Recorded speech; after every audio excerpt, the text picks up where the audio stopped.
My name is Ismail Smith-Waddell. I'm recording for Lancaster Newspapers, and I'm here with Mr. Martin O'Malley. Mr. O'Malley, I just want to ask you what's going on here and what you're taking part in. Well, in all the anger that erupted here over Freddie Gray's custodial death, I mean, there were a number of food stores that were looted in this area and are shut down now. And that's a crying shame for all of the people who relied on these little neighborhood grocery stores, especially seniors who otherwise rely on buses and don't have cars that they can just jump in and go find a grocery store. So this is a really collaborative effort with a lot of good people. An organization called No Borders, which is about food and food justice.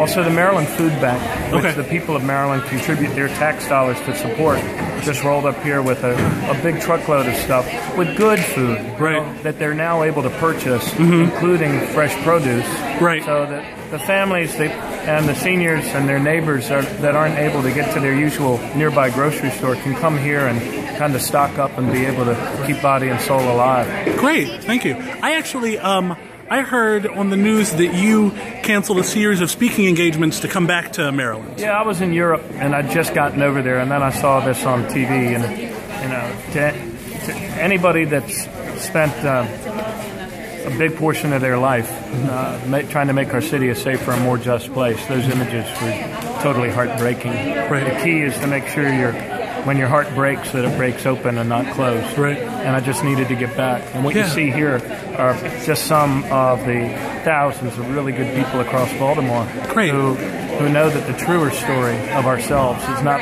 the images that people saw the other night, but it's this. It's people helping each other, black and white, and figuring out a way to overcome our fears and to better understand each other and make a better way in this world.